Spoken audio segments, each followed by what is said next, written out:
বিশ্বকাপের ইতিহাসে কি এটাই সবচেয়ে বিখ্যাত ড্র?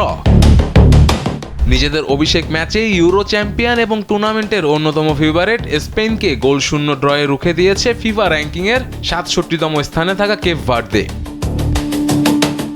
বিশ্বকাপের ইতিহাসে তৃতীয় ক্ষুদ্রতম দেশ হিসেবে খেলতে আসা ব্লু শার্কসদের এই অর্জন কেবল আবেগের নয়, বরং নিখুঁত কৌশলগত পরিকল্পনার ফসল। ফেভারিটদের বিপক্ষে আফ্রিকান অঞ্চলের বাছাই পর্বে দাপট দেখানো দলটি প্রমাণ করেছে তারা কেবল রূপকথার গল্প লিখতে আসেনি, ট্যাকটিক্যালিও তারা যেন পরাশক্তিকে আটকে দেওয়ার সামর্থ্য রাখে।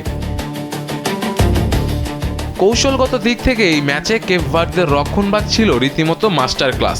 স্পেনের চিরায়ত পেশেন্ট বিল্ড আপ বা ধীরগতির আক্রমণগুলো রুখে দিতে তারা দুটি রক্ষণভাগের লাইন তৈরি করেছিল।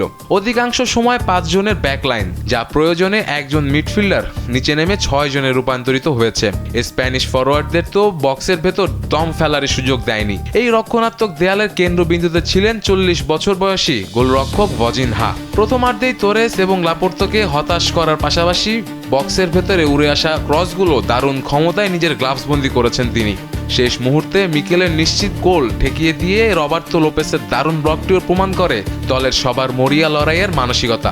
উল্টো শেষ দিকে কর্নার থেকে ডিনি বর্জেসের হেড সোজা গোলরক্ষক উনাই সিমনের হাতে না গেলে হয়তো স্পেনকে হার নিয়েই মাঠ ছাড়তে হতো।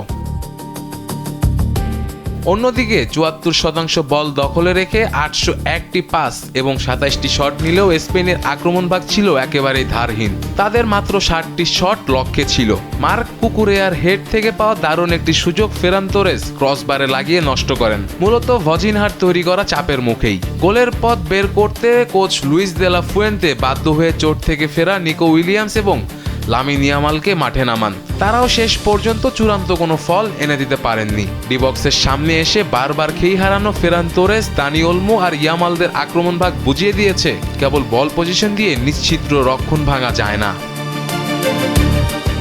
বিশ্বকাপের প্রথম ম্যাচে হোঁচট খাওয়ার ইতিহাস অবশ্য স্পেনের জন্য নতুন নয়। ২০১০ সালে সুইজারল্যান্ডের কাছে হেরেও তারা চ্যাম্পিয়ন হয়েছিল, ঠিক যেমন ২০২২ সালে সৌদি আরবের কাছে হেরেও বিশ্বকাপ জিতেছিল আর্জেন্টিনা। তাই স্পেনের চ্যালেঞ্জ শেষ হয়ে যায়নি, তবে ফেভারিট তকমা ধরে রাখতে তাদের আক্রমণে আমূল পরিবর্তন আনতে হবে।